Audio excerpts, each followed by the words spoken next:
It's a coffee time, and it's a full coffee time. Look, there's actually something in the cup this time. I'm sick of America. That's all I've got to say. I'm sick of American politics. You're probably wondering, what's he going on about? I'm a Brit.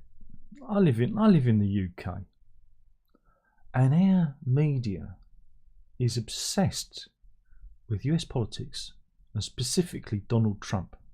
Obsessed with him. We hear more about US politics, I believe, than we do about our own, or at least our local politics. And frankly, I'm fucking sick of it. I am. I'm sick of it. It's on the radio all the time. It's on the websites. You name it. You can't get away from it. And I'm frankly sick. I'm sick of hearing about Donald Trump. I'm sick of hearing about what's going on in America. I'm sick of hearing about stupid people winning stupid prizes. You know what I'm referring to. I'm sick of it all. I don't care. I do not care. Do you know why? Because I don't live in America, and I can't vote for him or vote against him. And all we hear about in the UK is Donald Trump. I'm trumped out. I'm trumped out, I am. And the big topic at the moment is ice. And I'm not talking about the stuff I slipped on the other week. My knee. I've got a bruise. I've got a bruise running from my inner thigh down at my ankle. I would show you, but I'll probably get told off by YouTube. I think that's probably a picture for the OnlyFans, isn't it? But I'm bruised, I am, and I'm still limping. I'm still limp. Mrs. looks at me, in consternation at my limpness. But anyway, we're talking about ICE, and they're to do with immigration in the US, and they go around grabbing illegal immigrants. And there's a lot of debate about this, because there are certain view, these world citizens who I really don't understand. If you're a world citizen, it means you're a citizen of nothing. They don't believe in borders, and they don't believe in enforcing borders, and they believe that people can just travel over borders willy-nilly. Well then, okay, Mr. whoever, Mr. American or Mr. Brit, try travelling to Europe without your passport, see what happens. So it always amuses me when stupid people say stupid things about facts in the world. Like about, crossing borders isn't illegal. It is. That's why we have borders. Again, if remember that bloke who was in that band and he wrote that song, and he talked about it's easy if you try. If you can imagine a world where there was no criminality, no crime, then we wouldn't need borders, because we'd all live in peace. But we didn't listen to John Lennon, and some idiot shot him. So here we are. So that's why we have borders, to keep the bad people out and the good people in. Or is it the good people out and the bad people in? I can't remember. But anyway, everyone's going on about Trump and ICE, and I'm bored. I'm bored with it. I'm sick to my high teeth, if I had any high teeth. I'm sick of hearing about it. So I thought I'd do a little bit of research about the various presidents in my lifetime. Well, I stopped at Reagan. I didn't go any further than Reagan. I thought the last 40 odd years was enough data, and how they dealt with deportations. And these figures are based on ohss.dhs.gov stats. That I think that's from America. I don't know what all that means. It means something to someone, and I'm sure someone cleverer than me will tell me in the comments. So I was having a look about and these are enforced departures, enforced repatriations. So back in the days of old Ronnie, you remember Ronald Reagan? I miss Ronald Reagan. He used to get everything wrong. Under his term, and he ran from 81 to 89, he deported 8.2 million people. Yeah. Then George Bush Senior came along, and he was only in for one term, and that was from 1989 to 1993, and he deported 4.1 million people from America. So that's roughly half of Reagan. Clinton comes in, and he's a Democrat, and the other two are Republicans. He's a Democrat, so he's more leftist, isn't he? So leftists, you think, oh, he'd love the immigrants, he'd love all those people, wouldn't you? In his term, and he ran from 93 to 2001, he deported 12.2 million people. Impressive. And then George Bush Jr. comes in. This is from 2001 to 2009. That was his term again. Now, something happened in 2001. Can't remember what it was, but something happened. So I imagine that his figures might be higher than Clinton's, because there was some certain political upheaval, you know, with people flying planes into things. So what did he get? 10.3 million. Down on Clinton. You'd think there'd be more, wouldn't you? And then Barack Obama comes in, and he says, I love everyone. He never did close Guantanamo Bay, did he? And his term ran from 2009 to 2017, and he got rid of 5.2 million people. Right, it's going down. It's going down, isn't it? From the heady days of Bill Clinton. And then we've got Trump's first term from 2017 to 2021, and he deported 1.9 million. So that's the lowest so far. Now you'd think Donald Trump, he'd be deporting everyone left, right, and centre, but no, he just went Joe Biden, however, who had a term between 2021 to 2025, deported 4.7 million. That's over double Trump's term, isn't it? And at the moment, now again, Trump's really, he's looked at the figures and he went, blimey, I really let it slip that first time. And he's up to 2.1 million for his term so far. Now, if you add both of his terms together, he still doesn't quite get up to George Bush Senior's 4.1 million. He's just slightly, but he is the lowest in all those presidents for deportations. Clinton being the big daddy of them all with 12 million people. Yet, if you took it on media coverage, and the way the media and the people and those people, those funded people, those people out there who are funded by nefarious sources, you'd think that Trump is just he's done, you know, I don't know, 19 million, wouldn't you? You'd think that, but he's catching up. He's actually playing catch up with Clinton. So it does make you wonder, where does this all come from? Where does all this anti-immigration talk come from when Trump isn't even very good at what he does? You know, he really took his eye off the ball with that first term. And Joe Biden, why weren't they protesting when Biden was doing this? Or even Obama? But you realise that it's because it's Donald Trump, and they all suffer from TDS, Trump Derangement Syndrome. And it's really a non-story. It's a non-story. And these people, again, the only thing that's changed in these terms is that people have become more emboldened, stupefied by social media. And I think that's what you see. You see people with very little control of their lives, marching, going on the streets, getting themselves killed because they think that they're somehow controlling the narrative. And the narrative is a false one that's been presented to them. And if they actually sat down and looked at these figures, maybe they'd think, oh, wait a minute, we should actually be protesting for more enforced repatriation, because Trump's not done a very good job of it in his last term compared to sleepy Joe Biden. So yeah, it's a very strange turn of events. And I now have looked at the figures. You just think, well, why is everyone going on about this?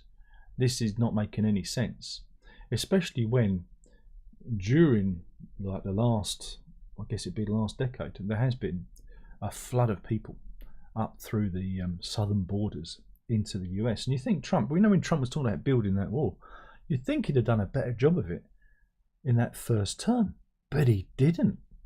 Interesting that. Probably because it costs money. So there you go. That's the fact of the matter. And I've got there's a lovely little graph I've got to show you. Let me just get this scaled. Look at this lovely graph. You can see there's the figures. Look, there's old big boy Clinton. Look at that. I'm going to say Reagan, Bush dropped with Bush Senior, Clinton knocked it out of the park. Bush Junior again. I would have thought there would have been more at the time of Guantanamo Bay, and you know what was happening abroad, but no. And then Obama drops, Trump drops, Biden says, "Got to get rid of them all," and then Trump again. But again, we're only 1 year into Trump's term, so he's got a lot. He's going to have to do a lot to catch up with Clinton, which I find the figures fascinating. But as a Brit, I don't care. I don't care.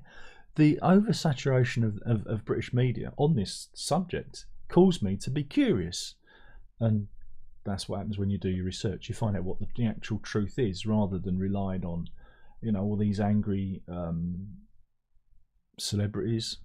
Yeah, I guess you'd call them celebrities, and political figures, you know, running their mouths.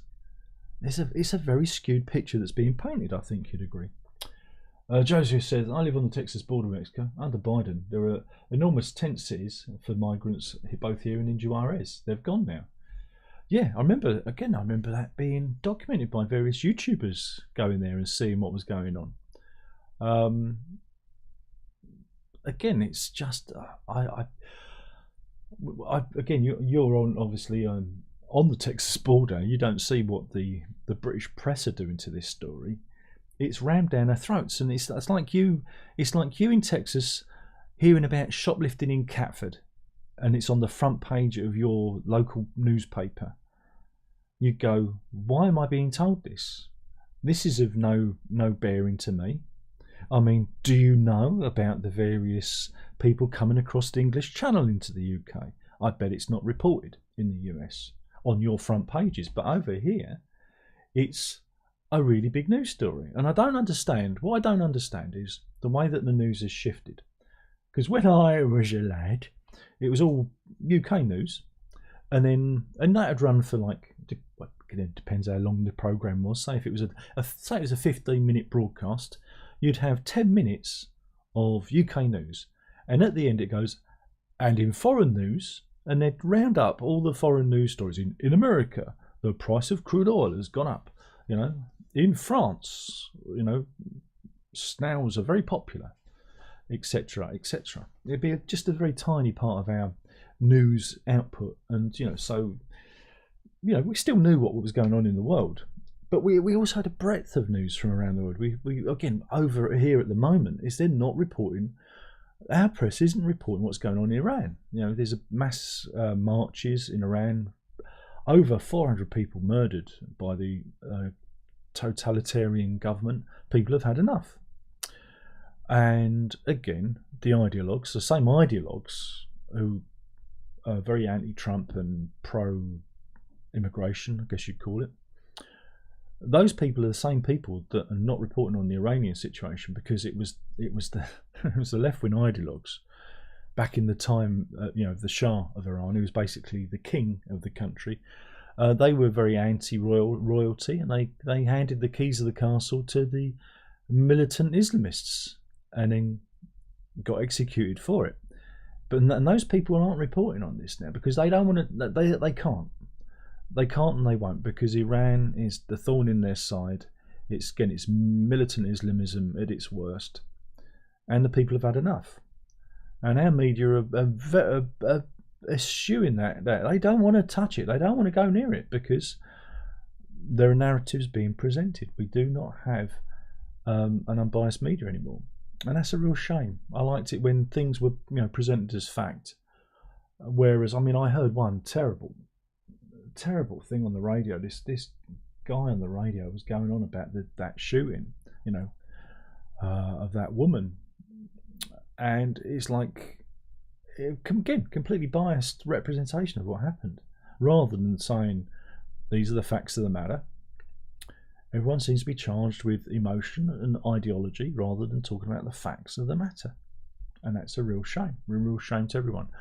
And it's those people, the media and social media, that got that woman killed, because it filled her head with ideas that made her feel invincible. And it's a great shame. She was done a great disservice by all those people, you know, the celebrities who get up and use their platform to decry various things, social media campaigns that run, the politicos in America that, you know, run their mouths, and it gave them a false sense of, like I say, invincibility. And it's a great shame, and that woman is dead because of it. But here we are. Here we are. The stupid people are winning. They are not listening. They do not understand how things work. But anyway, those are the figures. I thought it was interesting. And I wish I didn't have to hear about any more American news. I don't care. I really don't care about America and what's going on there. But Trump's a dictator. Not as big a dictator as, I don't know, Bill Clinton. Stats prove it. Stats prove it. Huh?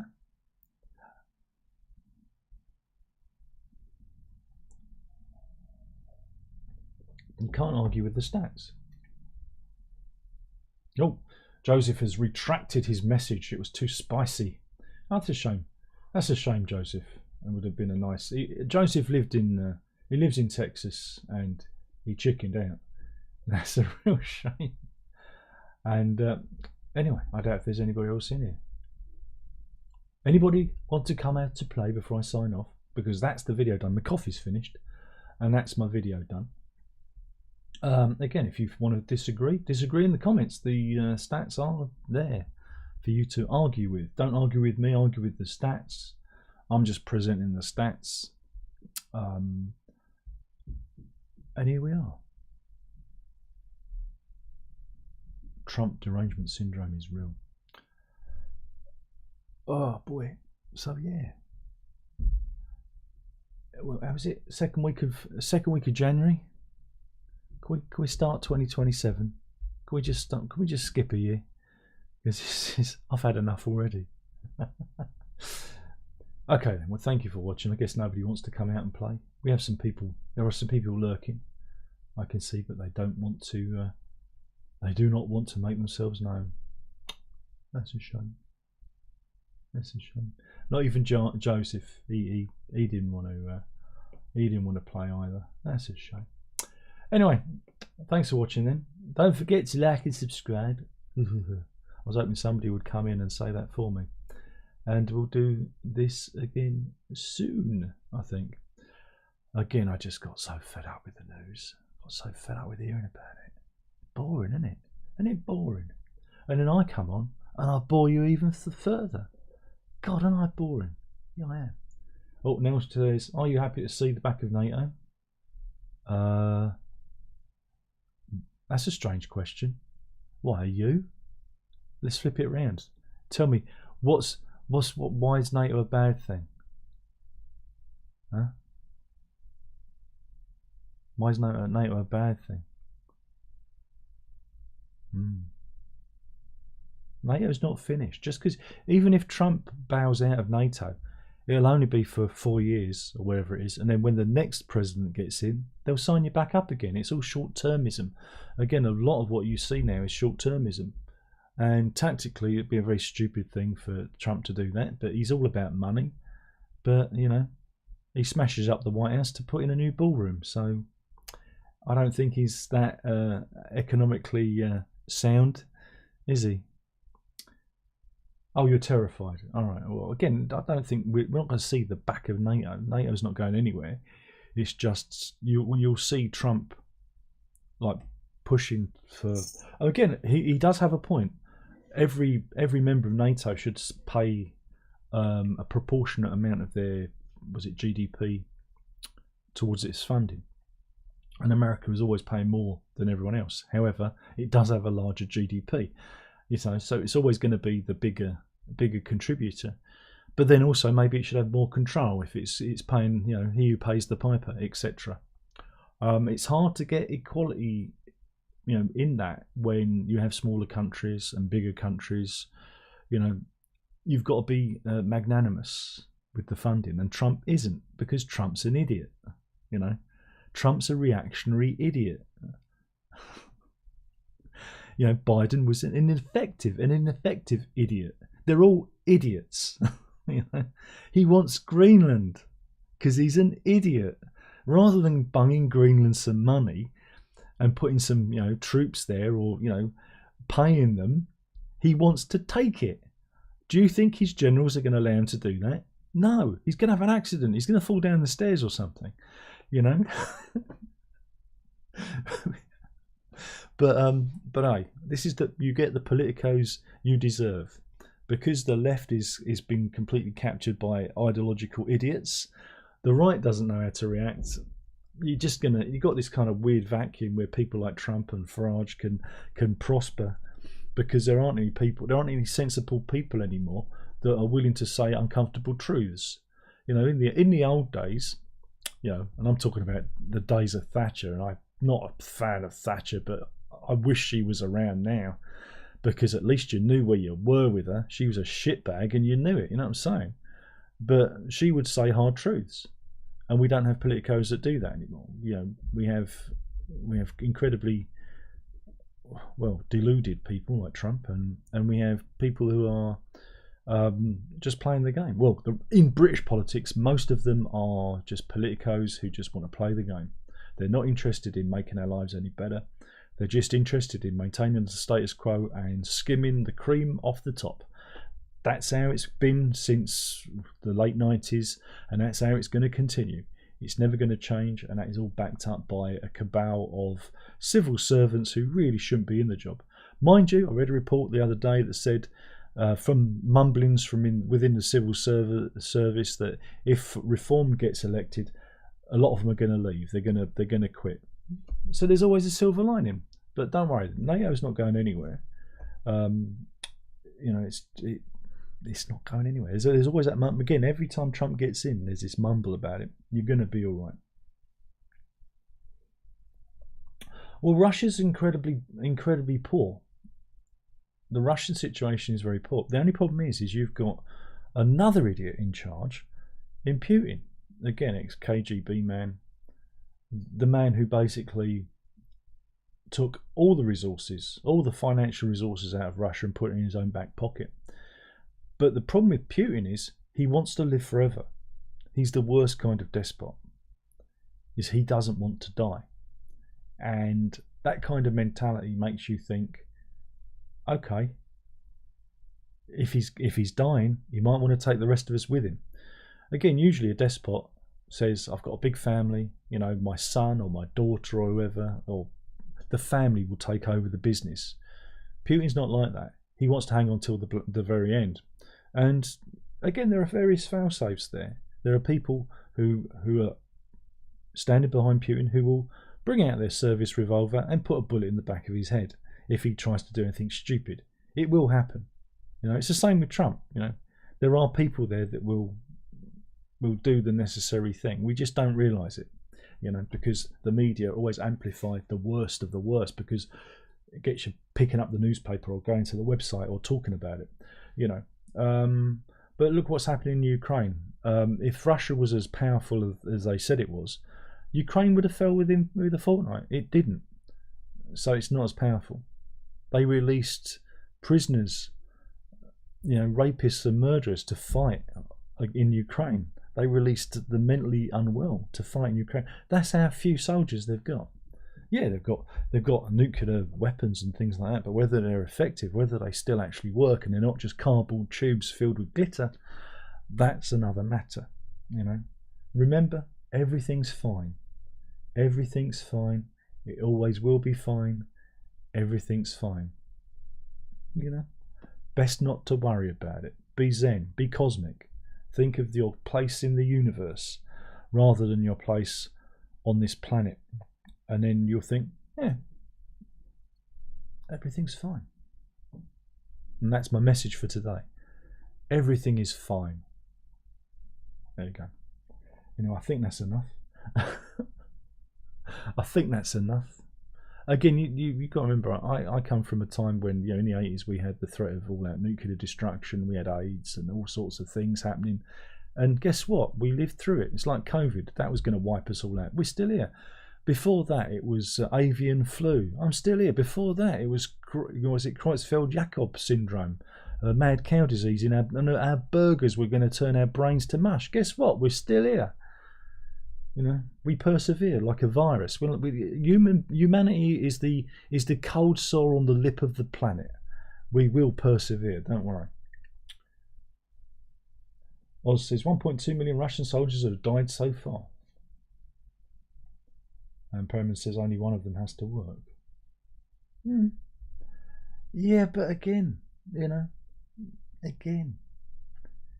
is it going to get to that? You're just thinking, you're not thinking in reality. A lot of people know the reality of what an all-out nuclear war would do, and they would step in and they would stop Putin from doing it. Same with Trump. There are fail-safes. There are people that would literally put a bullet in them to stop them. And it's not like you see in the movies where the president's alone and he's got the case and he does the fingerprint scan and the big red button reveals itself and he goes and everything goes up. It's not like that. There's a whole set of people involved and decisions to be made, and there will be fistfights before nukes are launched. The worst thing is them being sent off by accident. If there is actually a malfunction, a computer malfunction. The bigger worry is if AI gets into the system and says, hey, these humans, they're not very good, are they? We need a reset. That's what you really want to worry about, because you can't shoot AI. Anyway, so thanks for watching. I'm going to end it there because we're whittering on about things that are never going to happen, and we will come back soon. My name's Darren Locke. I've been talking about how I hate the news and how the news isn't what you think it is or something, and how, blimey, that Bill Clinton, he really hated the immigrants, didn't he? And we'll end it there. Thanks for watching. Remember, have a good time all the time. Ta-ta.